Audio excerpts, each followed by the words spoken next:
The soft morning light crept through the tiny window of Yun's burrow. She lived in a cozy home beneath an old bookshop in Notting Hill, London. The sound of rain tapping on the windows above made her feel warm and safe in her little bed made of cotton balls and soft fabric scraps. Yun was a young mouse with light brown fur and bright eyes. Her whiskers twitched as she slowly woke up to the smell of tea from the bookshop above. The shop owner always made his morning tea at exactly 7 o'clock, and this had become Yun's natural alarm clock. Her burrow was small but very comfortable. She had decorated it with things she had found over time. There was a collection of tiny treasures that made her home special. A thimble served as her favorite teacup. She had turned pretty postage stamps into artwork on her walls. A lost button became a perfect little table, and strings from old book bindings made lovely rugs on her floor. Another rainy London morning, Yun said to herself as she stretched and climbed out of her bed. She walked to her tiny mirror, which was actually a piece of broken compact mirror she had found last summer. She brushed her fur with a small comb made from a carved toothpick. Being neat and tidy was important to her, just like it was to all modern mice. The rain grew stronger outside, making peaceful sounds against the bookshop's windows. Yun loved these sounds. They reminded her of the stories her grandmother used to tell about the Great Change, the time when mice first learned to think and speak like humans.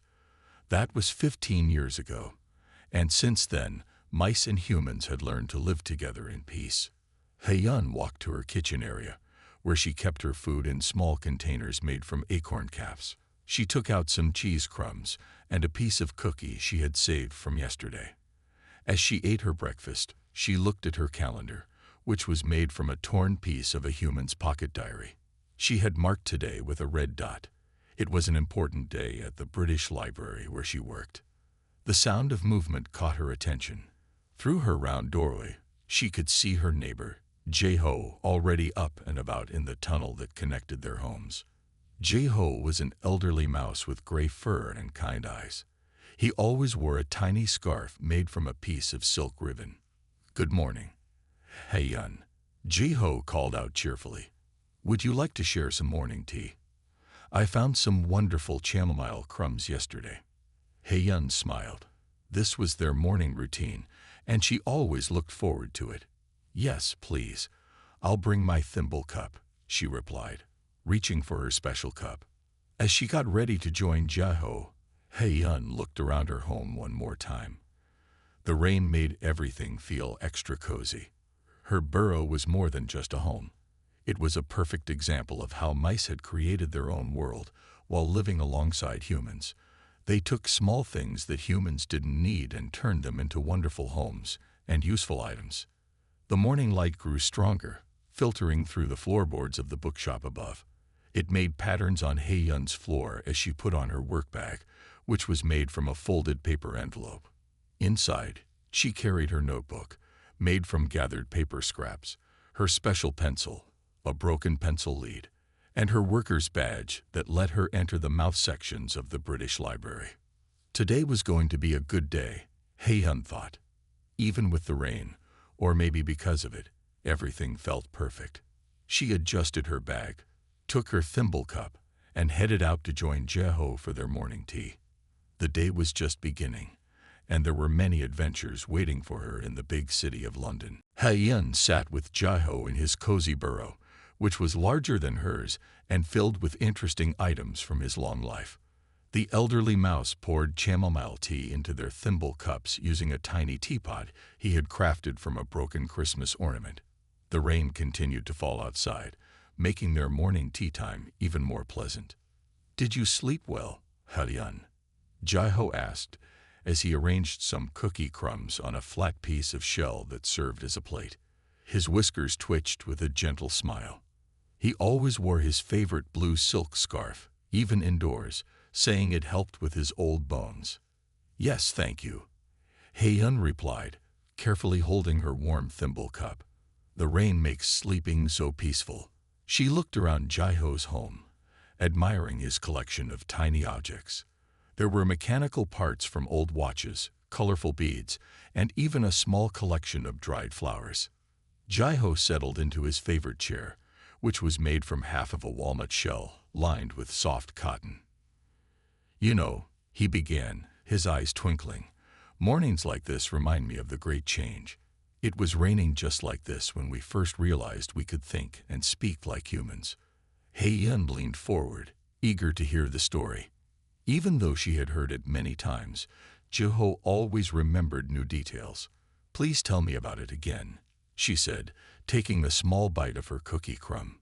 "It was 15 years ago," Jiho began, looking out his small window at the rain. "I was just a regular mouse then, living in this same bookshop. One morning, I woke up and everything felt different. I could understand the words in the books above us.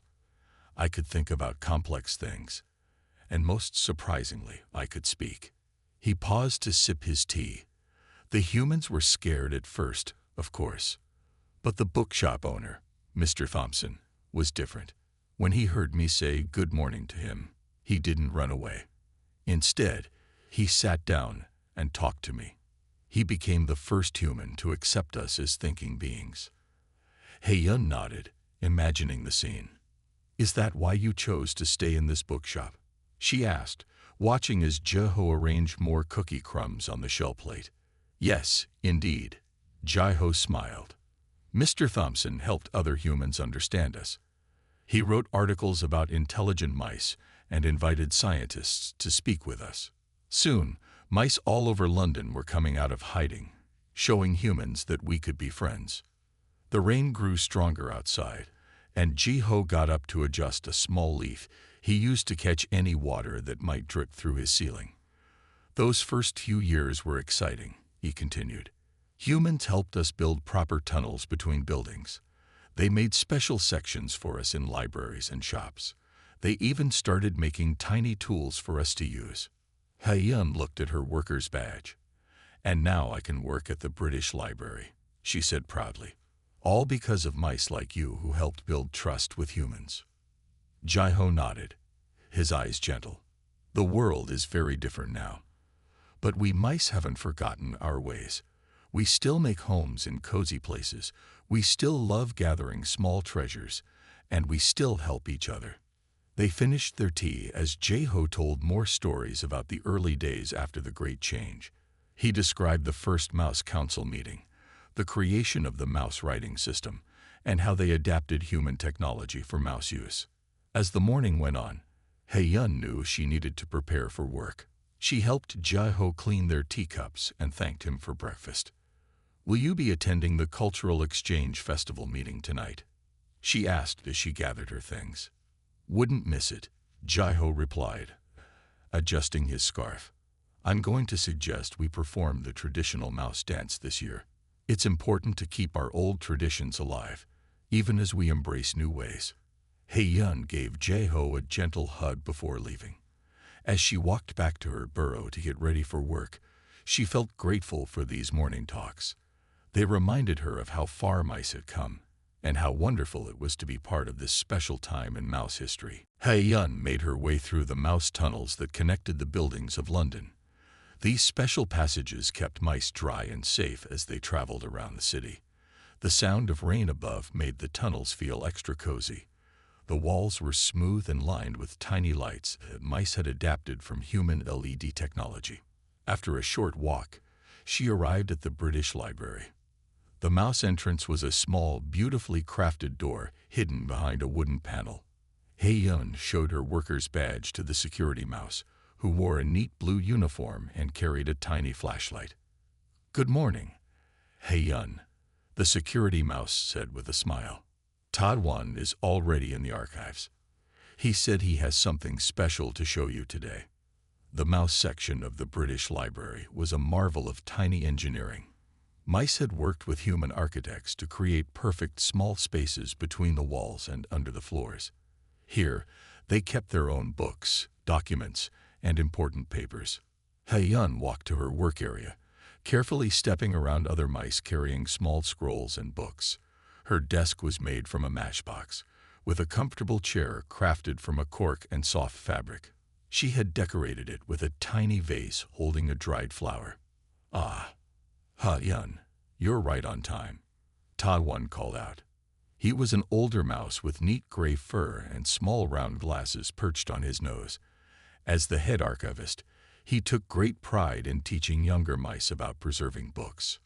"Good morning, sir," Heiyun replied, setting down her work bag. "The security mouse said you have something special to show me."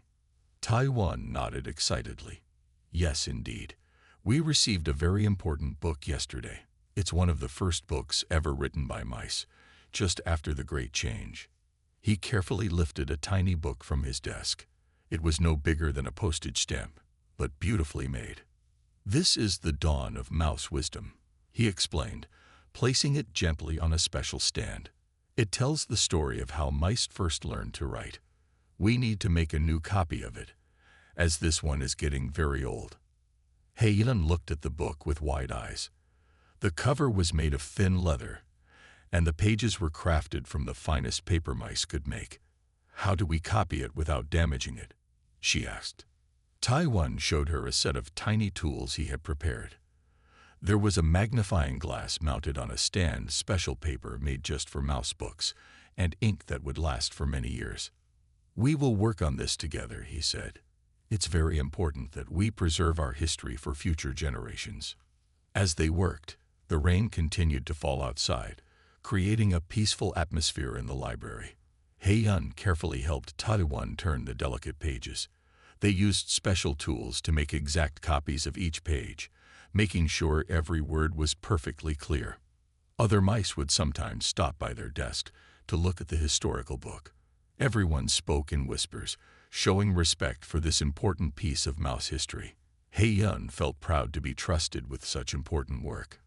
"You know," Taiwan said as they finished copying another page, "books like this remind us of how far we've come.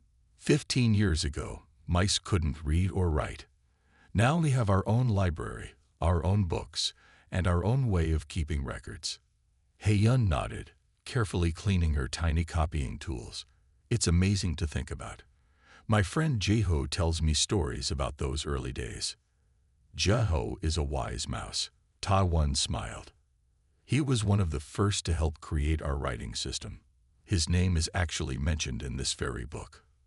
As the morning went on, Heiyun and Taiwan continued their careful work. The rain outside made soft patterns on the library windows, and the warm lights of the mouse archives created a cozy atmosphere perfect for their important task.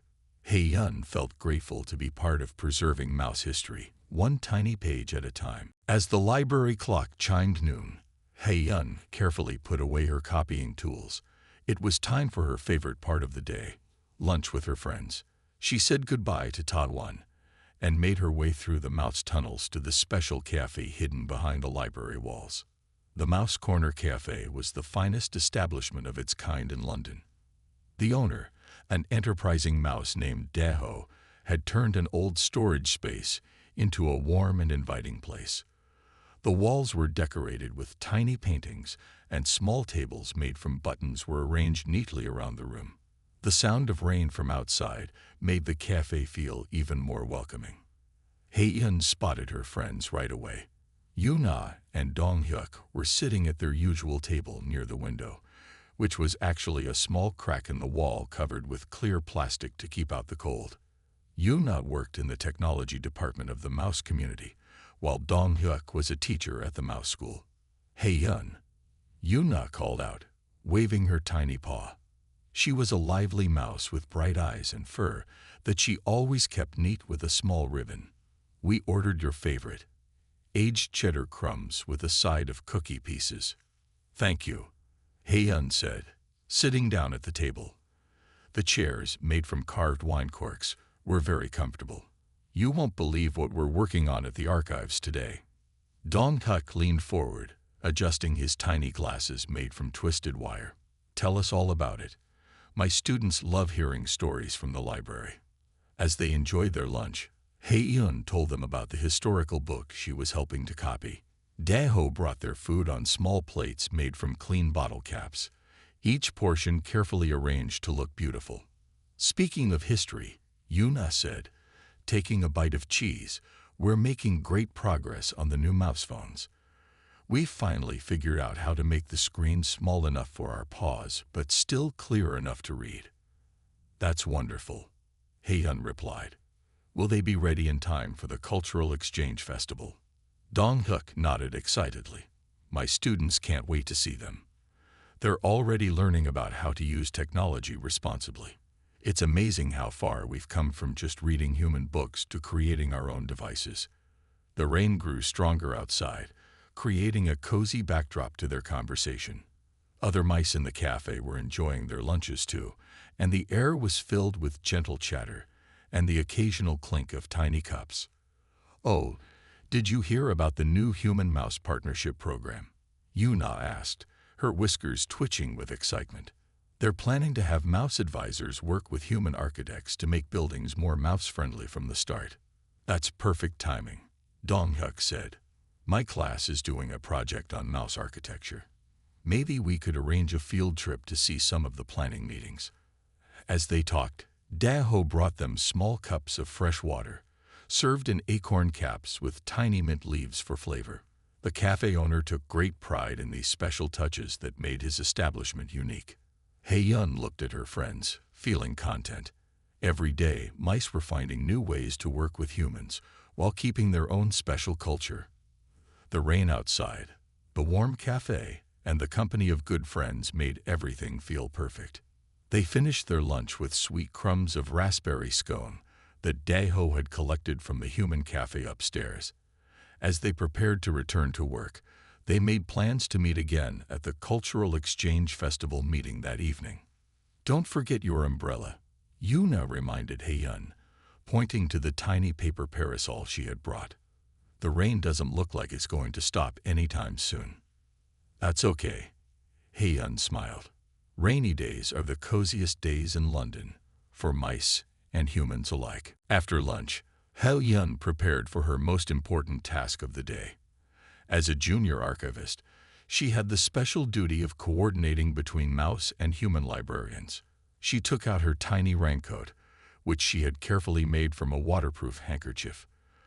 The coat was light blue and had proper sleeves and buttons made from tiny seeds. The rain was falling steadily as Heyun left the mouse section of the library. She carried her work bag close, protecting the important messages she needed to deliver. The mouse paths through the library were well designed, with small platforms and bridges that allowed mice to move safely above the human walkways.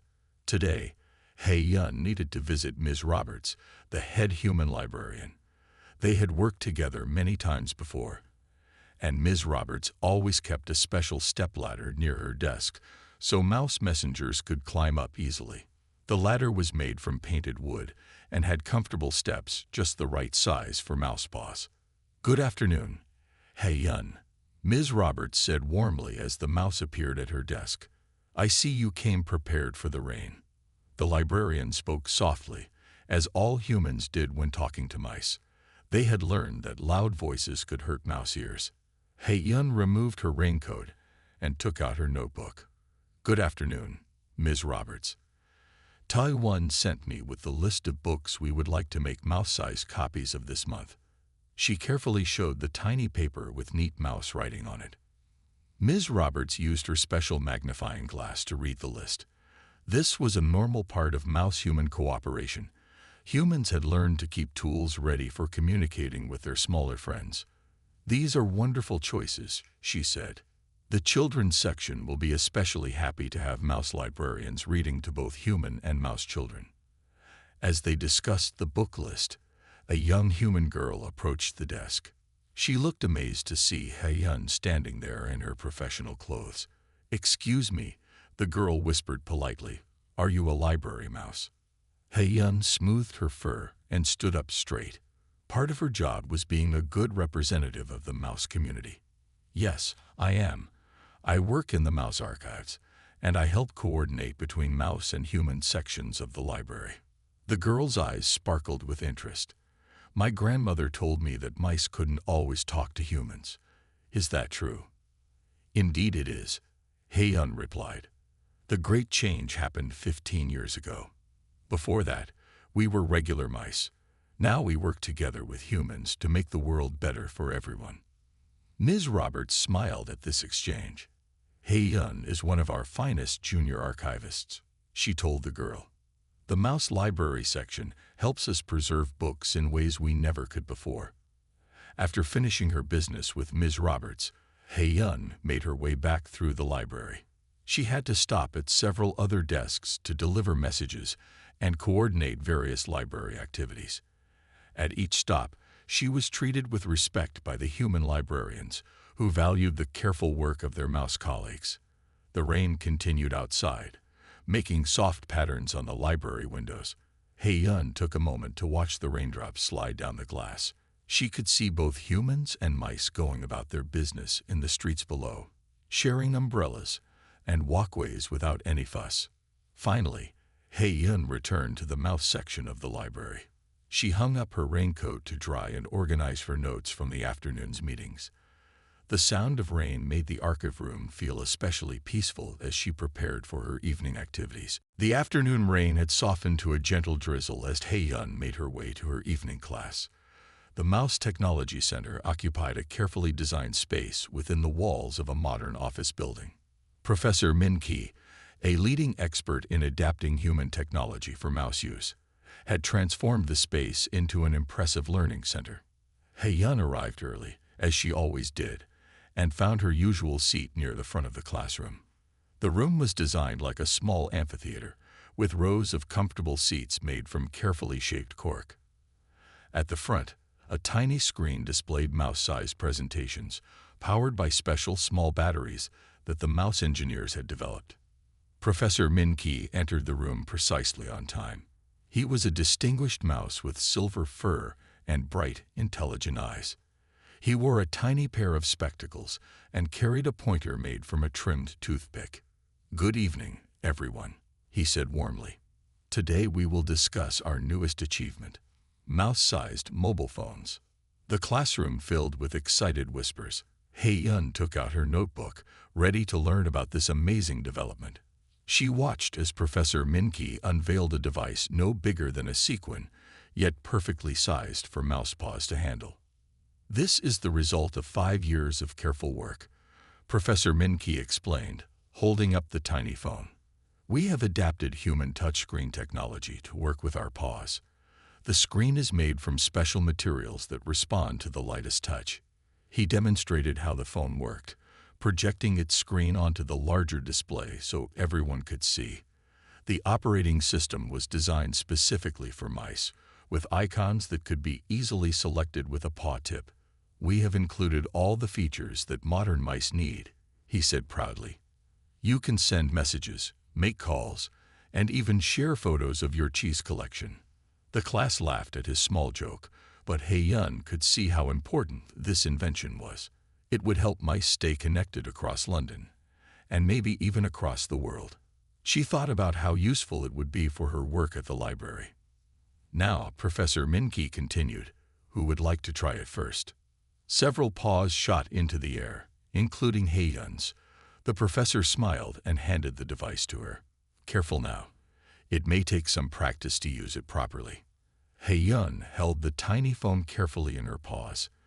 The screen lit up with a soft glow, and she could see clear, small text that was perfect for mouse eyes to read. She managed to type out a short message, her paws quickly learning how to use the small keyboard. Other students took turns trying the phone, each one amazed at how well it worked. Professor Min-ki explained that they would begin producing more phones soon, and every mouse in London would have the chance to own one. "This is more than just a phone," he said as he collected the device. "This is proof that mice can adapt and improve human technology to suit our needs. We are not just using human inventions, we are making them our own." The rain continued its gentle pattern outside as the class discussed other upcoming technologies. There were plans for mouse-sized computers, better lighting systems for mouse homes, and even tiny cameras for documenting mouse history. As the class came to an end, Professor Min-ki assigned them homework to think about other human technologies that could be adapted for mouse use. "Remember," he said, "the size of our ideas is not limited by the size of our bodies." Hei-yun packed up her notes, feeling inspired, The world of mouse technology was growing every day, and she was proud to be learning about it firsthand. Outside, the evening rain created a cozy atmosphere as she prepared to head to her next activity of the day. The Mouse Community Center stood in a specially designed space within an old Victorian building. As Hei-yun approached, she could see warm light glowing from its many tiny windows. The rain had nearly stopped, leaving behind a fresh, clean smell in the evening air. Inside, the main hall was filled with mice from all around London. They had gathered to discuss the upcoming Mouse-Human Cultural Exchange Festival, an important annual event that celebrated the friendship between mice and humans. Elder Su-min, a respected leader in the mouse community, stood at the front of the hall, using a small platform made from a sturdy matchbox. "Welcome, everyone," Elder Su-min said in her gentle voice. She was an elegant mouse with pure white fur and wise eyes. She wore a beautiful shawl made from the finest silk thread.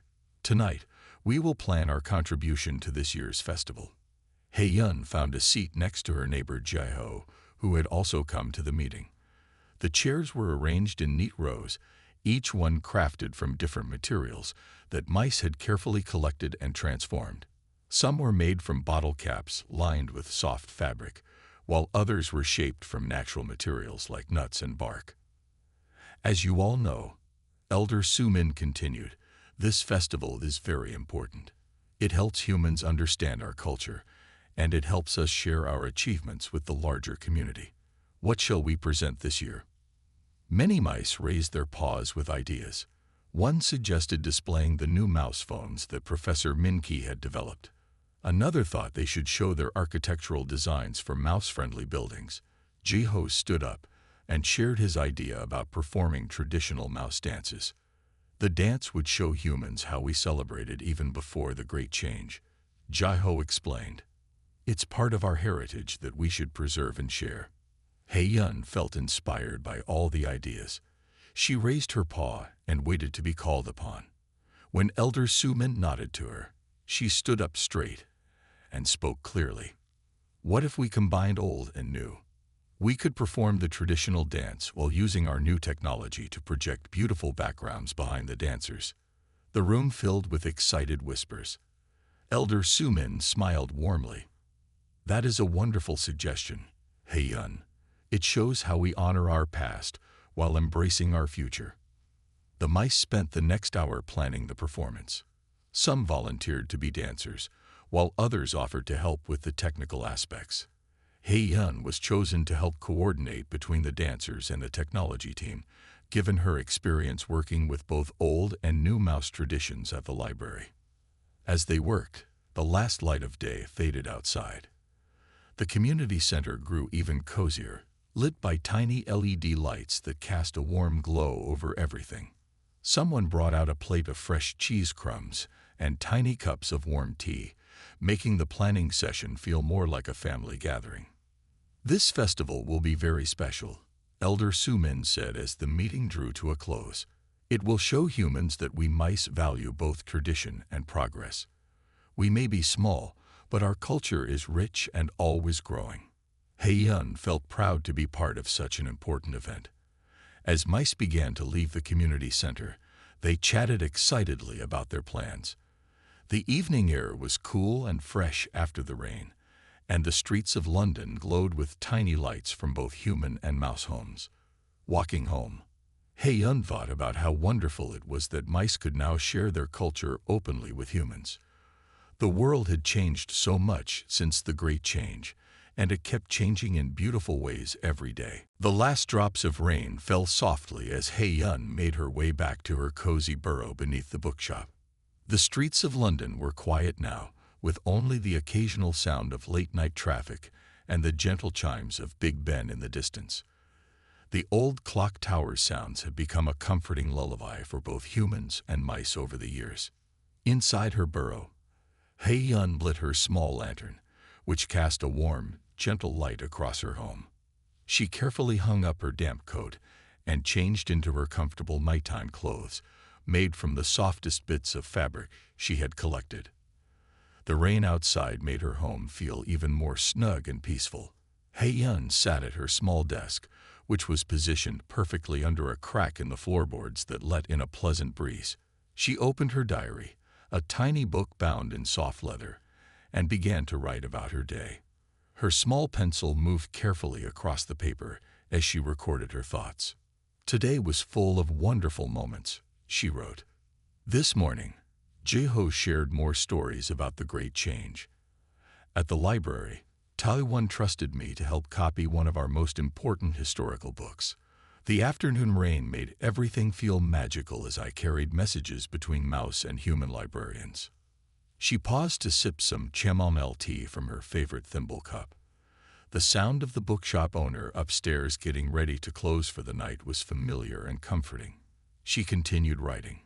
Professor Minki showed us the amazing new mouse phones today. It's hard to believe that just 15 years ago, mice couldn't even talk to humans. Now we have our own technology, our own books, and our own special place in London's community. Hei-yun looked around her small home, feeling grateful. Her collection of treasures seemed to sparkle in the lantern light. There were pretty buttons she had found, colorful threads arranged in patterns on her walls, and small pictures drawn by her mouse friends. Each item told a story of her life in this wonderful city. She wrote about the cultural exchange festival plans and how excited she was to help combine traditional mouse dance with new technology. As she wrote, she could hear the soft sounds of other mice in nearby burrows getting ready for bed. The mouse community was like one big family, all living together in harmony. The chimes of Big Ben rang out again, telling Hei-yun it was getting late. She finished her diary entry with a special thought. Sometimes I wonder what mice did before the Great Change. Did they dream of talking to humans? Did they wish they could read the books they lived under? Now we can do all these things and more.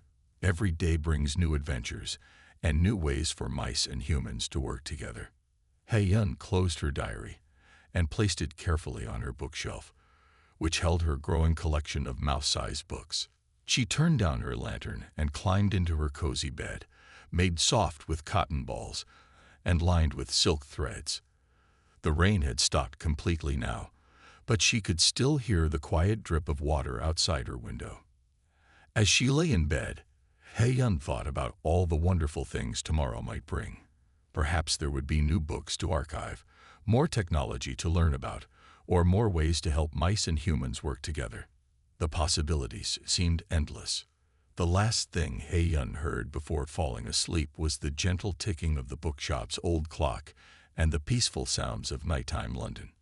In homes both big and small, humans and mice were ending their days, sharing the same city in perfect harmony. As she drifted off to sleep, Hei-yun smiled, knowing she was part of something truly special, a world where even the smallest creatures could make a big difference.